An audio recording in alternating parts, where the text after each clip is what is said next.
Alright folks, so in today's video we're going to talk about why your antenna isn't performing and some of the common mistakes folks make. We're going to cover a variety of topics that you're going to need to look out for. We're not going to be doing a deep dive on any one of these topics in particular. I have videos on all of them on my channel and I encourage you to check them out. But this is a collection of those topics to give you an idea of the things that you should look out for. Many radio operators focus on their transceiver but overlook the antenna system, which is often the biggest factor in performance. Poor installation can drastically reduce efficiency, meaning even a high-end radio will underperform. One of the biggest challenges we face is SWR mismatches. If your standing wave ratio or SWR is too high, let's say above 3:1, you could be losing 25% or more of your signal strength before accounting for other losses. This can result in weak transmission and poor reception. Additionally, the choice of coaxial cable is critical. Low quality or aging coax can introduce 1 to 2 dB of loss per 100 feet, severely impacting signal clarity and range. By addressing these factors, hams can significantly improve their station's performance. Looking to elevate your amateur radio experience? Join the American Radio Relay League, the ultimate community for ham radio enthusiasts. By joining the ARRL, you will get access to educational resources to build your knowledge, exclusive publications, and opportunities to engage in public service. As a member, you'll enjoy access to 4 digital magazines. Take a deep dive with QST and build your skills. If not the ARRL, then who? We're the ones protecting the ham radio spectrum in Washington, D.C., ensuring our voices are heard. Use code APE1 for a free hydration pack with a 1 or 3-year subscription. One of the most overlooked aspects of antenna performance is proper installation and tuning. Even a perfectly designed antenna can fail if it's not installed correctly. For instance, incorrect antenna dimensions disrupt a resonance. If the antenna is too long or too short for its intended band, SWR increases, leading to efficiency losses. One of the most overlooked aspects of antenna performance is proper installation and tuning. Even a perfectly designed antenna can fail if it's not installed correctly. For instance, incorrect antenna dimensions will disrupt resonance. If the antenna is too long or too short for its intended band, SWR increases, leading to efficiency losses. Using an antenna analyzer can help identify resonance points and make necessary adjustments. Another key issue is the lack of a balun or choke. Without one, common mode currents can flow on the coaxial shield, creating interference and erratic performance. Finally, mounting height and location are critical. Placing an antenna too close to buildings with metal roofs or in an attic can cause signal distortion and unexpected detuning. Elevating antennas and avoiding obstructions improves overall performance.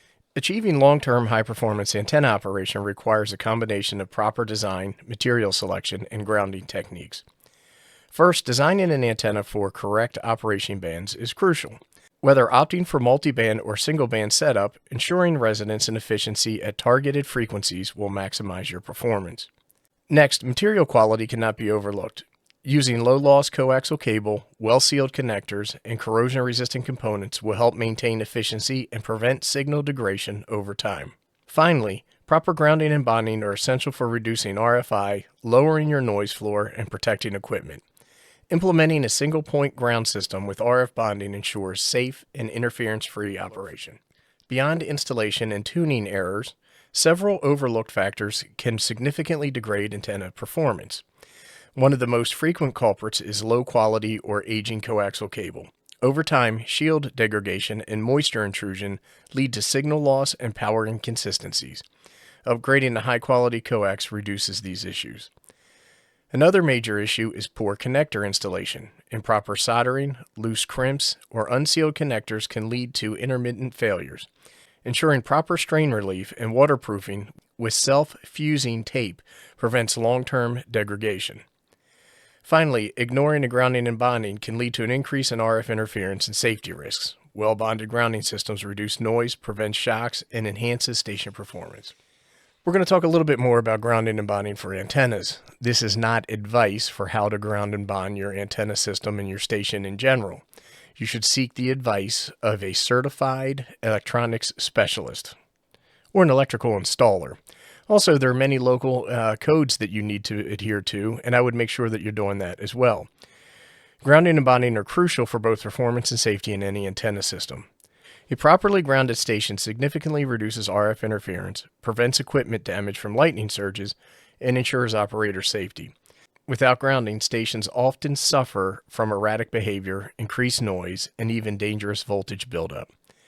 A single-point grounding system is the best approach.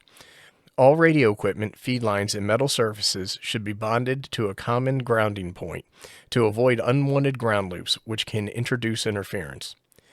For effective grounding, use multiple 8-foot copper ground rods spaced at least 6 feet apart, interconnected with a wide copper strap. Avoid thin wires as they increase resistance and reduce effectiveness. Using proper bonding techniques ensures that your station operates efficiently while you are staying protected. Diagnosing antenna problems requires a combination of measurement tools and practical troubleshooting techniques. First, an antenna analyzer is one of the most valuable tools for identifying performance issues. It provides real-time feedback on resonance, impedance, and losses across different frequencies, helping operators tune their systems effectively. Visual inspection is equally important. Damaged coax, corroded connectors, or loose hardware can cause intermittent failures and signal degradation. Regularly checking these components can prevent many common issues. Lastly, performing SWR sweeps across different bands allow hams to track how tuning is affected by weather, environment, and changes in initial setup. This helps determine if adjustments are necessary to maintain optimal performance. Antenna analyzers are indispensable tools for ham radio operators looking to optimize performance or troubleshoot issues. These devices measure SWR, or standing wave ratio, impedance, and reactance across different frequencies, providing a clear picture of an antenna's resonance and efficiency. By identifying mismatches early, hams can adjust antenna length, feed line configuration, or matching networks before on-air testing. Antenna analyzers also help diagnose detuning caused by environmental factors like nearby objects, weather conditions, and ground conductivity changes. Instead of guessing, operators can make data-driven adjustments for peak performance. To maximize effectiveness, perform SWR sweeps at different heights and different placements. Logging results over time helps detect degradation or shifting resonance, ensuring the system remains tuned for optimal transition and reception. Impedance and resonance are two fundamental principles that determine how efficiently an antenna radiates RF energy. Impedance is the total opposition to current flow in an antenna system, typically measured in ohms.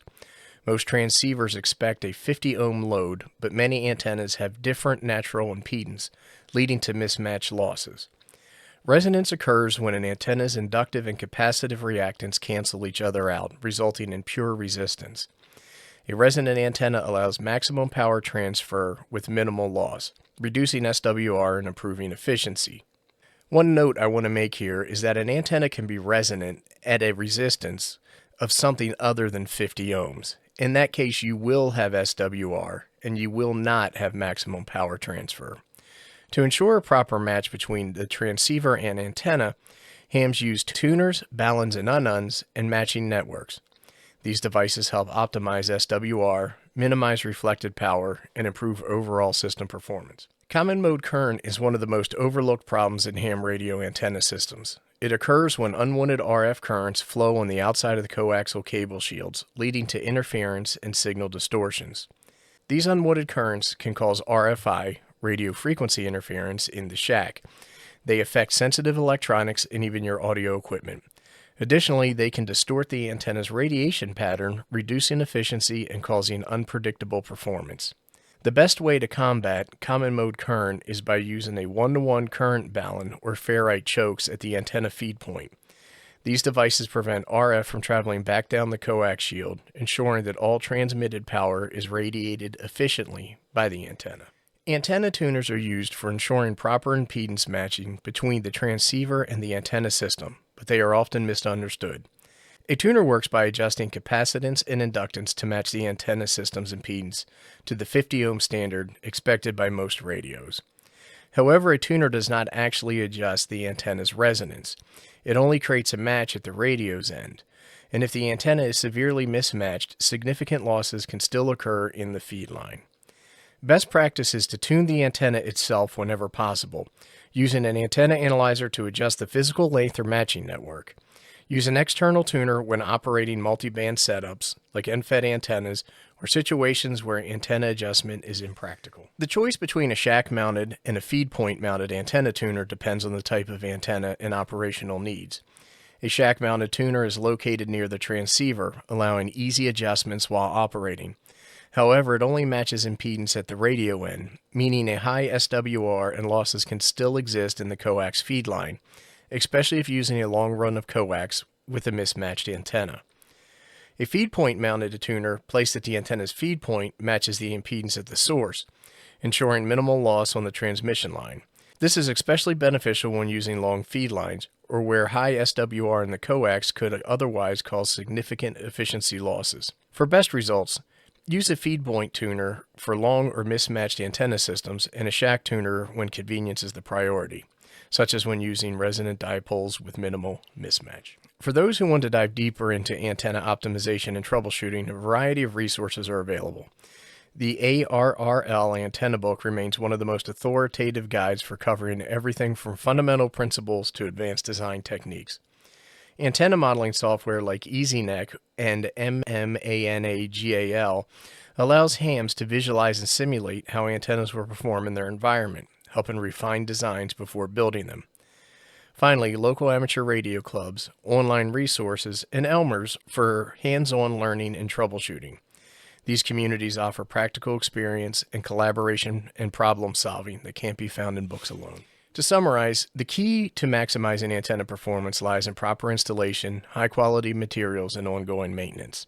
Ensuring correct tuning, avoiding common mistakes like poor grounding, and using the right coaxial cable will have a significant impact on signal clarity and efficiency. Additionally, investing in good materials, low-loss coax, well-insulated connectors, and effective chokes helps minimize signal degradation over time.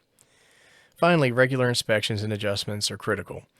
Conducting SWR sweeps, checking for corrosion, and verifying grounding systems will prevent long-term issues and keep your station operating optimally.